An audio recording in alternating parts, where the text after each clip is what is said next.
Secara konten nih Pak ya, secara konten itu menguntungkan. Ya. Kenapa Pak? Begini, dalam teori yang tempo hari waktu di kuliah lagi Pak ya, salah satu ciri dari media massa cetak adalah termasa katanya. Ya. Sementara media massa elektronik, televisi dan radio, sifatnya hanya sekilas, Ya. karena hanya ditonton pada jam-jam tertentu saja. Nah sekarang teori itu sudah berubah Pak, Ya. bahwa media massa di elektronik itu pun bisa termasa. Orang kapan saja bisa menonton, di mana saja juga bisa menonton dengan konten yang sama. Artinya apa Pak? Ya. Informasi yang disebarkan itu menjadi lebih luas dan lebih lama jangkanya. Momentumnya adalah satu pada jam-jam tertentu, tapi jangkanya panjang. Jadi secara teknis itu sangat menguntungkan, secara penyebaran informasi sangat menguntungkan menurut saya, gitu. Ya. Dan secara industri, Ya. ya saya tidak bisa mencampur terlalu dalam soal industri apa ya, itu mungkin perusahaannya ATPSI atau BLI. Ya. Tapi saya melihat bahwa kemudian ketika rentang penonton menjadi lebih luas, itu kemudian program tersebut iklan akan banyak.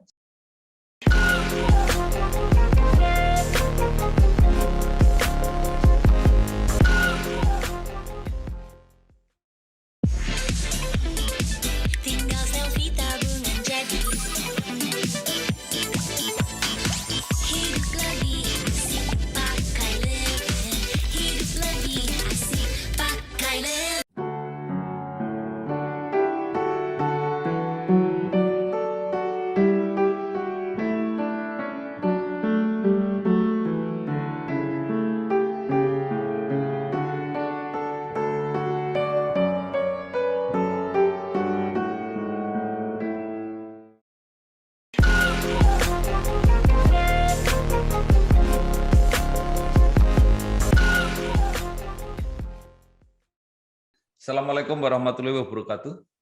Bersama saya Bambang Sadono di kanal Inspirasi untuk Bangsa. Mudah-mudahan kanal ini selalu bisa memberi inspirasi, motivasi, dan edukasi dalam rangka ikut memperingati Hari Pers Nasional tahun 2022, tepatnya bulan Februari tanggal 9. Kami mempersiapkan beberapa video yang bisa memotret masalah-masalah aktual di bidang media atau pers Indonesia.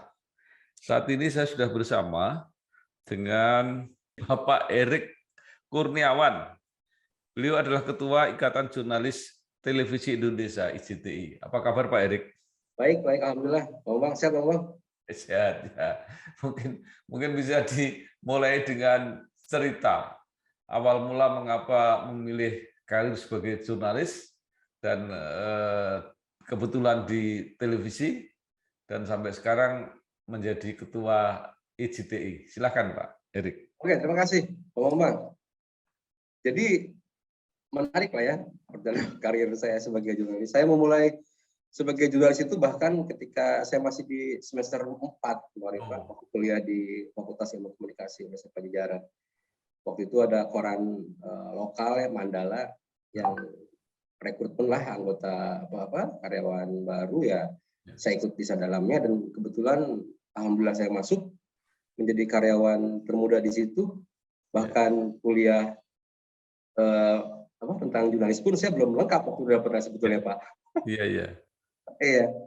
Saya alhamdulillah dari situ saya pindah ke beberapa tempat juga, sempat jadi kontributor untuk harian Rakyat Merdeka sebetulnya. Merdeka, kemudian Rakyat Merdeka. Setelah itu saya harus karena terlena dengan pekerjaan sebagai jurnalis, kuliah agak keteter nih. Ya, karena kan sebagai jurnalis memang luar biasa. Pertama, tentu saya dapat penghasilan tambahan. Kedua, itu mimpi saya juga ya, sambil kuliah, sambil kerja juga gitu. Kayaknya kayak di luar negeri deh, kayak mahasiswanya pada kerja gitu. Dan memang waktu itu menjadi sesuatu hal yang berbeda lah saya di kampus itu kan. Ya, tidak banyak lah orang yang kemudian juga bisa bekerja sebagai jurnalis saat itu. Bahkan saya bisa juga melewati kakak-kakak saya di kampus yang mengambil jurusan jurnalistik. Saya juga bahkan beberapa kali tuh kalau liputan bahkan dengan dosen-dosen saya yang kebetulan juga sebagai jurnalis gitu. Jadi bareng-bareng di luar kita sama-sama cari berita, di dalam saya sebagai mahasiswa. Begitu hingga kemudian saya terpaksa harus berhenti menjadi sebagai jurnalis waktu semester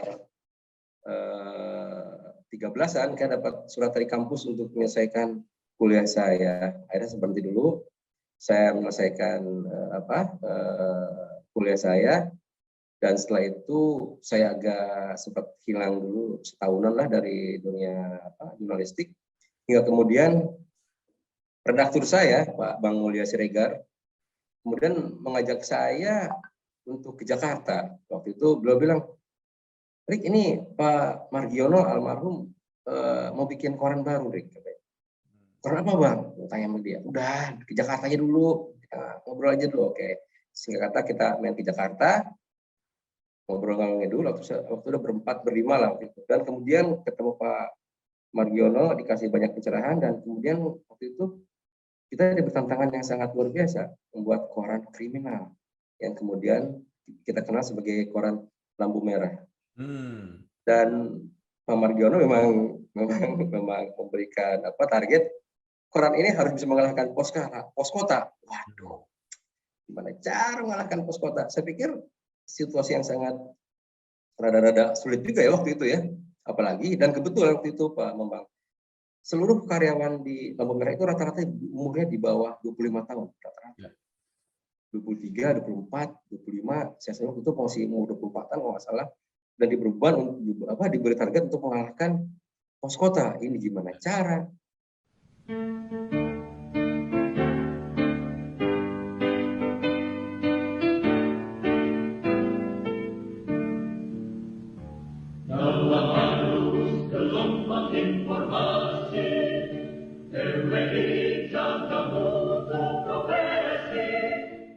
Tapi memang tidak ada yang mustahil ya di dunia ini. Memang kalau misalnya kita bisa berkreatif dan itu atas izin Allah. Singkat kata, sekian lama kemudian oplahnya bisa sampai 450 bahkan sampai 500.000 bahkan mungkin lebih. Dan itu saya pikir koran sangat fenomenal hingga saat itu kan. Dan ketika di puncak-puncaknya Lampu Merah itu berkibar, lagi-lagi ada tantangan baru dari Pak Margiono. Pak Margiono memang sangat luar biasa, memang sosok yang sangat hebat. Dia kemudian nantangin lagi, ya udah Lampu Merah selesai terbang, kita bikin lagi yang satu lagi. Apa ya? Dia bilang gitu. Setelah dia berenung, tiba-tiba oke, kita bikin satu lagi namanya non-stop. Ya sudah. Targetnya kita non-stop seumur-umur, kita akan terus ada terus, kata beritanya ada terus umur hidup kita. Oke. Kita bikinlah sama lah, berempat, berlima lagi, kita rekrutmen lagi dengan beberapa berdiri lah kemudian non-stop. Dan sehingga pada saatnya waktu itu Pak Haritanu Sudibyo itu MNC itu baru mengambil alih Global TV. Global TV dari HMI kalau nggak salah ya, Global TV. Dan kemudian beliau itu juga akan membuat, di dalamnya adalah membuat program berita dalam. Dan singkat kata saya dihubungi oleh teman-teman dari sana, mau apa enggak? Saya pikir saya nggak tahu saya bisa apa enggak ya, karena saya besar dicetak, tapi ternyata Bu Sian Indriani waktu itu pemretnya mereka percaya bisa lah, tenang aja beda. Ini kalau teman-teman cetak itu panjang lebar kan nulis, tinggal disempetin aja inti-intinya ya. Oke, saya belajar. Dan kemudian yang paling menarik adalah bahwa kenapa saya kemudian memilih untuk pindah, karena gajinya naik 100%, teman-teman. Ya, naik 100%. Ya udahlah. Kalaupun saya nggak bisa, saya akan bisa-bisakan gitu. Jadi pilihan yang sangat sederhana ya udah. Akhirnya saya pindah ke Global TV dan saya menjalani karir sebagai jurnalis televisi di sana. Dan hingga kemudian saya memulai karir sebagai asisten produser, Pak. Asisten produser, kemudian saya menjadi manajer gathering, manajer produksi di sana juga di Global TV, hingga kemudian saya mendapat kesempatan untuk menjadi pimpinan dan pemret di grup kelompok MNC Group.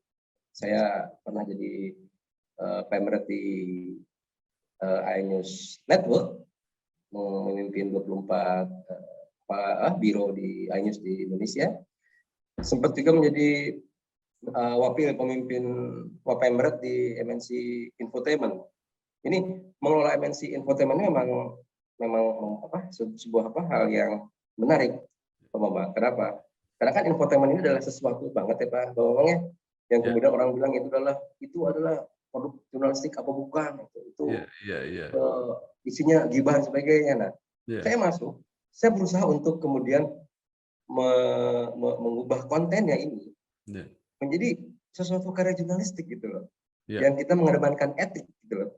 Yang kita tidak melanggar P3SPS. Dan kami, saya kalau ada masalah tidak ke KPI, tapi ke Dewan Pers, karena ini kami klaim ini sebagai karya jurnalistik. Berasaskan dasar negara kita, bahwa kepada Tuhan Esa, persatuan jelas, kesatuan benar, demi bangsa, demi negara, kebebasan. Gitu. Dan saya juga pernah jadi Wapemret edX channel, adalah program bisnis, Pak Bambang. Rumit sekali, Pak Bambang. Itu ruang penontonnya sangat kecil banget, tapi eksklusif. Tantangan banget. Dan saya juga pernah jadi wakil penanggung jawab produksi untuk IDX, bukan IDX MNC Muslim. MNC Muslim ini program di MNC juga yang mengelola program-program yang dakwah Islam lah seperti itu. Jadi alhamdulillah saya mendapat kesempatan dari yang mulai MNC Muslim yang betul-betul hablum minallah lah, sampai yang ke MNC Infotainment gitu ya. Dan saya berusaha untuk tetap ada di jalur bahwa ini adalah karya jurnalistik yang memang juga bisa dipertanggungjawabkan secara etik gitu. Dan kemudian saya belakangan saya mendapat kepercayaan untuk bergabung dengan RCTI sebagai penanggung jawab produksi, hingga kemudian awal tahun ini saya dimutasi lagi sekarang sebagai Wapemret di iNews gitu Pak. Dan saya sudah bergabung dengan RCTI itu sejak tahun 2000, sangat baru sebetulnya Pak, 2010-an lah. 2010-an waktu itu eranya Mas Imam Wahyudi sebagai ketua umum. Dan berikutnya saya bersama JTI, saya mendapat kepercayaan menjadi ketua panitia kongres keempat. Dan kemudian saya bergabung sebagai ketua bidang organisasi, dan pada 4 tahun berikutnya saya menjadi ketua lagi panitia kongres, yang kemudian kembali memilih Pak Edendari, dan kemudian pada kongres ke-6 saya menjadi sekretaris panitia, dan kemudian alhamdulillah saya terpilih sebagai mendapat amanah menjadi ketua umum IJTI. Dan saya pikir itu bukan hal yang tiba-tiba ya, karena sudah bergabung mengenal sama teman-teman sejak belasan tahun lah. Artinya kita insya Allah punya komitmen yang sama, yang sejalan untuk mengembangkan dunia jurnalistik di Indonesia. Jelas berpendapat dengan tanggung jawab di pundak kita. Indahnya kesejahteraan dan sesama, damai dan sejahtera, bekerja sama dengan. Jadi pertanyaannya, basisnya sebenarnya dari media cetak ya, Pak? Saya cetak. Pak Erick. Saya cetak, Pak Bambang. Bahkan saya sempat pada tahun 2010 ketika itu, ini agak-agak lucu juga. Anak saya tuh bolak-balik masuk TK, Pak Bambang. Masuk TK di Jakarta. Tapi dia susah banget masuk TK. Nangis mulu, balik lagi. Akhirnya hampir tiap 6 bulan tuh masuk lagi, keluar lagi. Akhirnya udahlah, kita kirim ke Bandung, ke rumah kakek saya, ke rumah kakeknya. Ke Bandung selama setahun dia sekolah sana aman. Dan selama setahun itu saya berhasil membuat satu novel berjudul Ketika Cinta Kejar Tayang. Itu satu. Dan kebetulan saya passion untuk menulis novel masih ada sebetulnya. Cuma saya dapat saya ada 2 judul yang sudah sebenarnya tinggal dirampungkan. Cuma sepertinya saya dapat kutukan halaman 70. Ketika nyampe halaman 70, itu mandat banget. Iya. Salah, Pak. Dan berikutnya saya juga sudah membuat dalam bentuk teks ya, membuat buku panduan menulis berita untuk para jurnalis televisi. Namanya Sang Jurnalis TV. Itu Sang Jurnalis TV, satu sudah saya buat, dan sekarang saya bikin, karena situasi sudah berubah, saya pikir juga saya penting untuk mengenalkan sama para jurnalis itu tentang bagaimana situasi jurnalis di era multimedia. Saya sekarang lagi bikin buku trilogi, Bambang, jurnalis multimedia. Yang buku pertama sudah keluar, multimedia. Yang kedua sedang kami bikin. Yang ketiga ya, insya Allah kalau yang kedua sudah lolos, yang ketiga akan kita buat. Itu basic saya sebagai cetak ya Pak ya. Dan 6 bulan lalu juga, ini masih terkait dengan cetak, saya ya kebetulan kita punya hubungan baik dengan Pak Hadi Cahyanto itu, dan kemudian juga beliau sempat ngobrol ngidul, kemudian pada sebuah titik, gimana kalau misalnya kita bikin buku tentang saya, tentang selama jadi panglima lah dibilang. Oke, akhirnya kita buatkan lah ya, dengan saya penulisnya dengan Pak Yadi Hendriana, menulis buku tentang Pak Hadi Cahyanto, judulnya Mengabdi untuk Rakyat gitu. Alhamdulillah, jadi insting saya sebagai penulis cetak itu tetap ada gitu Pak. Ya.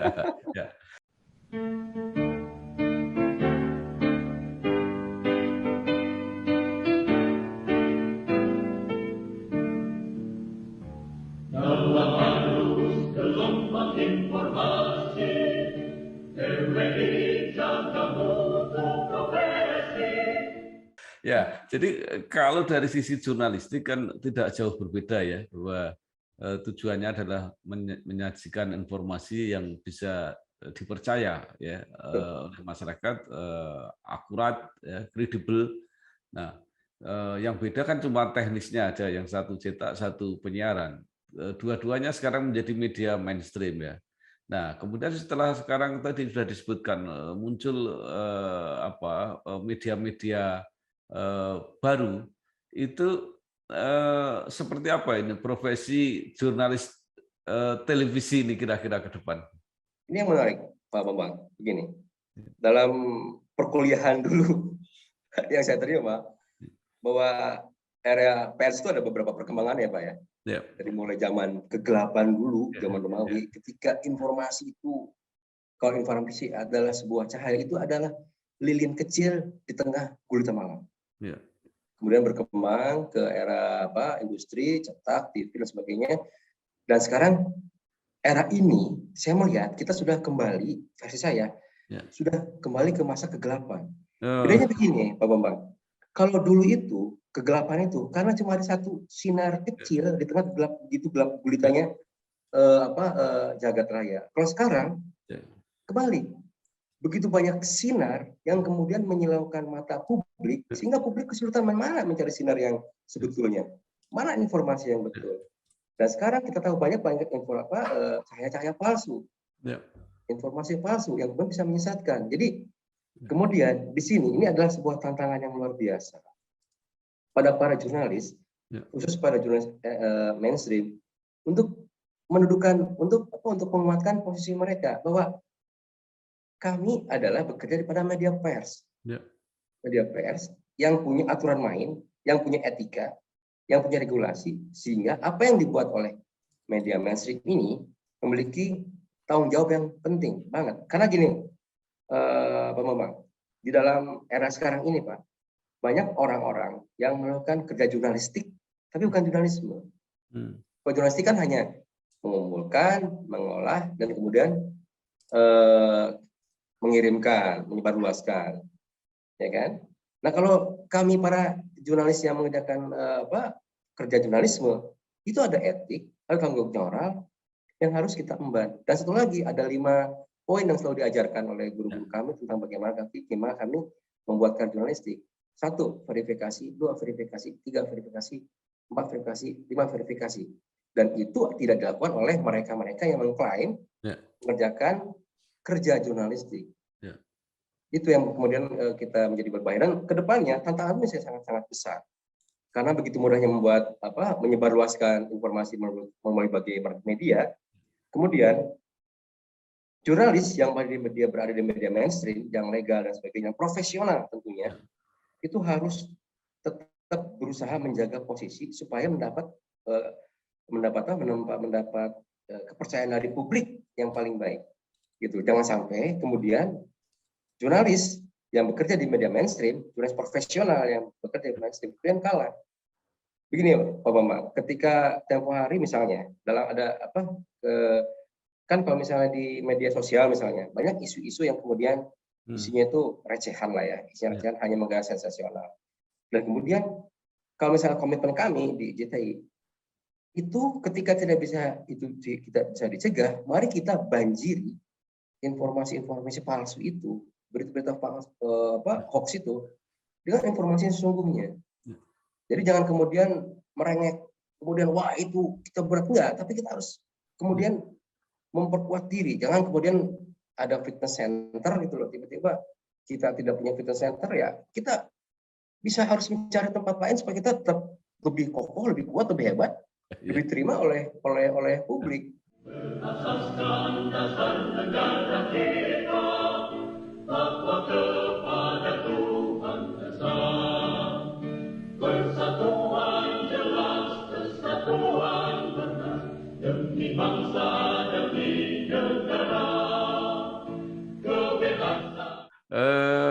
Idealismenya bagus ya, idealismenya Pak Erik maupun mungkin IJTI ya, ingin pokoknya menyajikan berita yang terpercaya. Tapi faktanya seperti apa?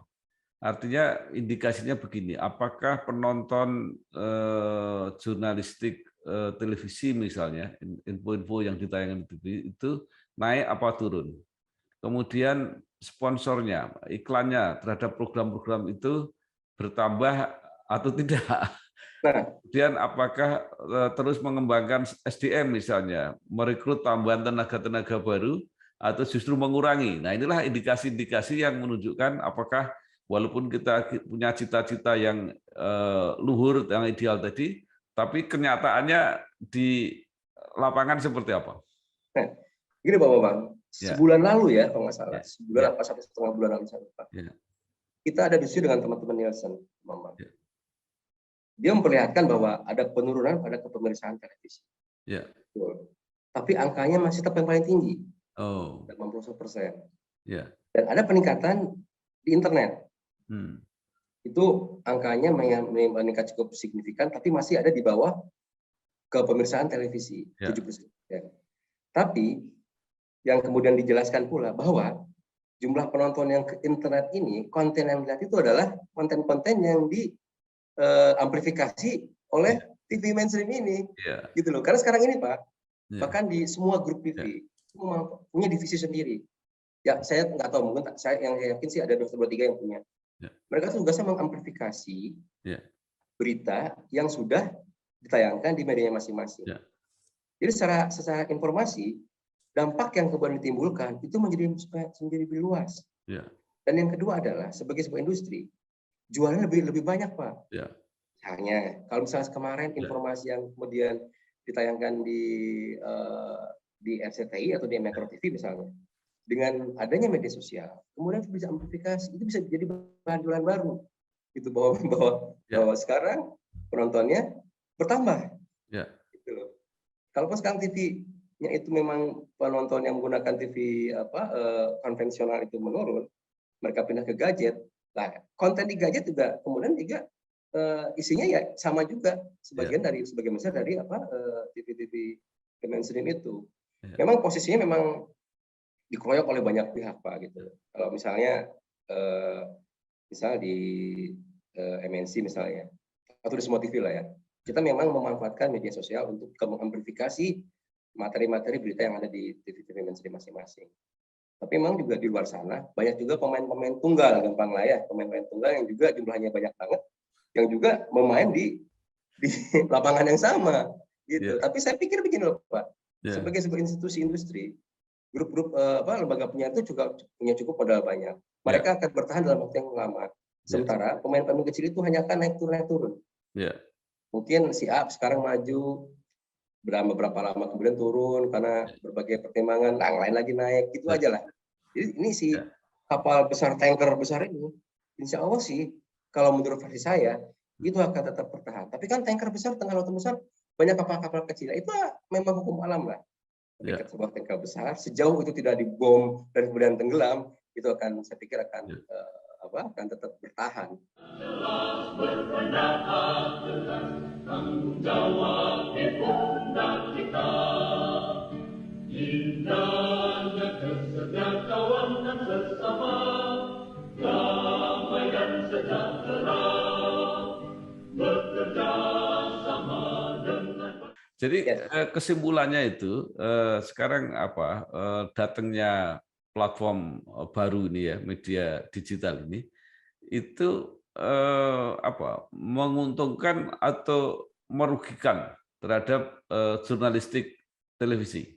Secara konten ya Pak ya, secara konten itu menguntungkan. Ya. Kenapa Pak? Begini, dalam teori yang tempo hari waktu di kuliah lagi Pak ya, salah satu ciri dari media massa cetak adalah termasa katanya. Ya. Sementara media massa elektronik, televisi dan radio, sifatnya hanya sekilas, karena hanya ditonton pada jam-jam tertentu saja. Nah sekarang teori itu sudah berubah Pak, bahwa media massa di elektronik itu pun bisa termasa. Orang kapan saja bisa menonton, di mana saja juga bisa menonton dengan konten yang sama. Artinya apa Pak? Informasi yang disebarkan itu menjadi lebih luas dan lebih lama jangkanya. Momentumnya adalah satu pada jam-jam tertentu, tapi jangkanya panjang. Jadi secara teknis itu sangat menguntungkan, secara penyebaran informasi sangat menguntungkan menurut saya, gitu. Dan secara industri, ya saya tidak bisa mencampur terlalu dalam soal industri apa ya, itu mungkin perusahaannya ATPSI atau BLI. Tapi saya melihat bahwa kemudian ketika rentang penonton menjadi lebih luas, itu kemudian program tersebut iklan akan banyak. Seperti ini Pak, misalnya ini kita ada program di RCTI lah ya misalnya, seputar Hanya Siang. Nah, dengan menayangkan seputar Hanya Siang itu diamplifikasi di media sosial, kemudian itu menjadi iklan gratis lagi Pak, di berbagai platform. Dan itu kemudian akan lebih meningkatkan awareness dari program itu sendiri.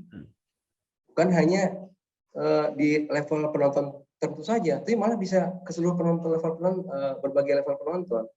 Gitu. Jadi jangkauan lebih luas lagi. Saya pikir sih sebuah hal yang menguntungkan. Cuma tantangan ini kemudian harus disikapi dengan cara positif Pak, yaitu dengan melakukan perubahan, menyesuaikan dengan keadaan. Ketika tempo hari media cetak kemudian memasuki sunset, saya pikir ketika dia berubah kemudian menjadi bermigrasi ke internet, saya pikir secara idealisme, secara bagaimana proses penyampaian informasi akan tetap berjalan. Platformnya mungkin hilang, tapi bagaimana pola kerja orang-orang dalamnya itu pindah aja tempat ke media baru untuk tetap bekerja sesuai dengan yang idealisme ketika dia dicetak.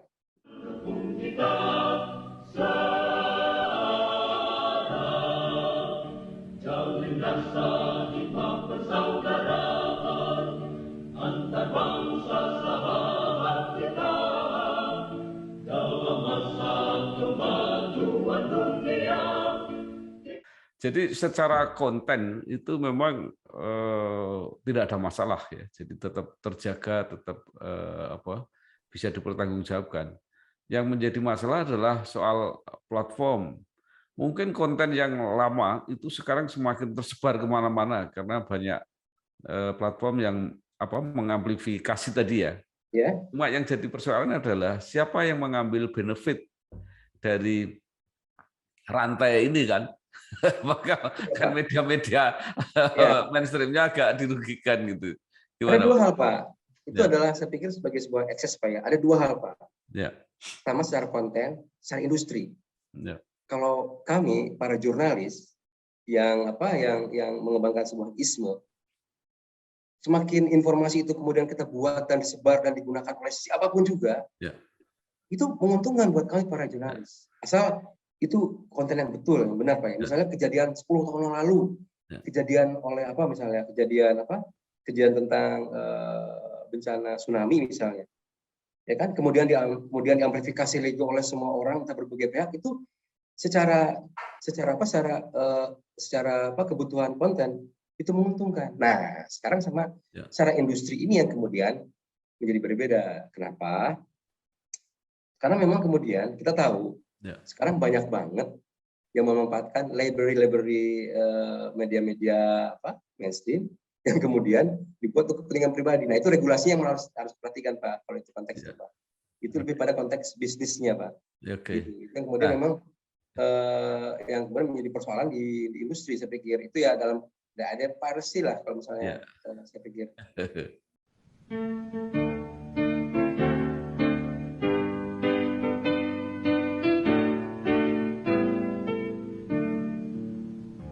Dalam arus gelombang informasi, RWI jaga mutu progresi. Sekarang kita kembali ke EJTI, Pak Erik. Ya. Jadi yang bisa menjadi anggota EJTI itu hanya jurnalis televisi mainstream atau televisi yang pokoknya asal terdaftar di Dewan Pers ya. Sekarang ini kan banyak sekali itu lembaga-lembaga itu bisa jadi anggota atau seperti apa? Nah begini Pak, dalam Kongres 10 tahun yang lalu malah Pak, kita sudah melihat situasi yang akan tidak ini Pak. Sudah melihat kenapa? Temanya bisa kita browsing Pak. Temanya waktu itu jurnalis televisi memasuki era konvergensi. Itu tema Kongres keempat IJTI. Karena kita tahu bahwa situasi sudah kita prediksikan akan terkonvergen. Media itu akan multimedia, TV itu akan akan menyatu dalam sebuah kekuatan baru. Nah, waktu itu kita rubah dalam ADART. Dan kembali lagi perbaharui lagi kemarin bahwa anggota kita itu adalah karya mereka yang bekerja di memproduksi karya-karya jurnalis audiovisual adalah oleh para jurnalis profesional yang mengerjakan produk-produk audiovisual di berbagai platform. Artinya begini. Kalau misalnya tentu prioritas utama teman-teman di mainstream itu tentu ya Pak, karena itu memang bagian dari kita. Dan yang berikut adalah ketika teman-teman ada media sekarang TV internet misalnya, itu kita rekrut juga, nggak ada masalah Pak. Kenapa? Yang paling penting adalah itu Pak, semuanya itu Pak. Kita harus merekrut sebanyak orang supaya mereka bukan mengerjakan sekedar kerja jurnalistik, tapi jurnalisme. Makanya ketika tempo dari sebuah televisi yang menggunakan YouTube sebagai platformnya, kita akomodir juga. Kenapa? Karena kita tuh biar mereka berkomit untuk mengerjakan karya jurnalisme yang yang ada koridor yang sudah ditentukan. Jadi sehat semua. Berasaskan dasar negara kita bahwa kepada Tuhan Esa persatuan jelas, kesatuan benar demi bangsa, demi negara. Sekarang pertanyaannya begini. Jadi kalau begitu, anggota EJTI sekarang meningkat banyak sekali. Banyak sekali, Pak. Banyak sekali, tapi tetap kita selektif, Pak. Selektif. Kita juga ada beberapa proses untuk menseleksi, karena begini, Pak. Jangan sampai, seperti juga dilakukan oleh semua organisasi, kita kecolongan 1-2 orang jurnalis yang kemudian mendompleng untuk hanya untuk megang label organisasi untuk kepentingan pribadi, itu yang kita hindari, gitu. Dan satu lagi Pak, Pak. Ini juga seperti saya diajarkan oleh para guru-guru saya juga, bahwa terkait rekrutmen tadi Pak ya, bahwa kerja para jurnalis itu seperti ustadz Pak. Dia tidak boleh menyampaikan informasi yang salah. Bahkan tiap level presisinya sama dengan Nabi, tidak boleh menyampaikan informasi yang salah. Karena kenapa? Dampaknya itu sangat luas, Pak. bukan cuma luas, tapi juga bisa berkepanjangan dan bisa masif. Ya. Makanya dan para jurnalis-jurnalis yang sebut mengerjakan karya jurnalistik itu, ya mungkin disebut sebagai ya netizen itu adalah para kita harus merekrut mereka sebagai orang-orang yang diarahkan menjadi orang-orang yang soleh gitu. Ya. Mereka harus diberi pelajaran tentang etika dalam menggunakan audiovisual. Jelas berpendapat dengan tanggung jawab di pundak kita. Indahnya kesejahteraan sesama, damai dan sejahtera, bekerja sama dengan. Ya. Jadi dalam suasana Hari Pers Nasional tahun 2022 ini, apa yang diharapkan oleh IJTI, baik kepada jajaran mungkin taruhlah pemerintah gitu ya, lembaga negara, kepada media-media sendiri, baik yang mainstream maupun yang yang sedang tumbuh sekarang, media berbasis internet, juga para anggota IJTI sendiri, supaya benar-benar bahwa jurnalistik audiovisual ini benar-benar bisa berperan melayani masyarakat dan bisa dipercaya oleh masyarakat. Jadi gini, kepada pemerintah dan instansi terkait, yang kita selalu jaga adalah tolong dibantu untuk membuat regulasi yang jangan sampai mengganggu kemerdekaan pers, Pak. Itu mutlak, Pak. Kemerdekaan pers itu harus dijaga karena posisi jurnalis itu ada di belakang publik, maka kemudian bisa memiliki privilege yang luar biasa karena publik mempercayakan kebutuhan informasi pada jurnalis, dan narasumber juga mempercayakan juga jurnalis untuk menyebarkan informasi yang mereka harus sebarkan.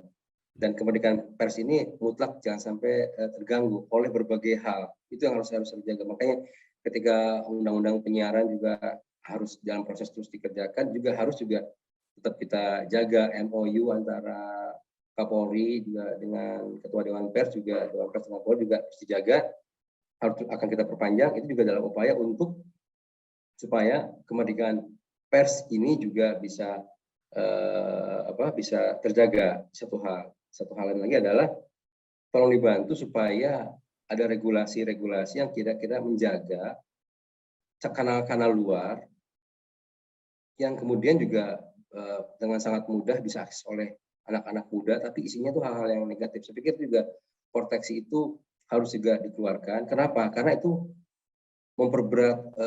memperberat posisi para jurnalis.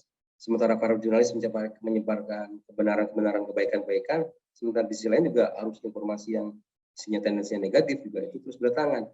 Dan saya pikir juga itu harus dijaga bukan hanya untuk kepentingan jurnalis, tapi saya pikir juga kepentingan publik dan republik ini. Karena informasi-informasi yang positif harus tetap dijaga supaya arah kemajuan bangsa ini juga bisa berjalan dengan sesuai yang diharapkan.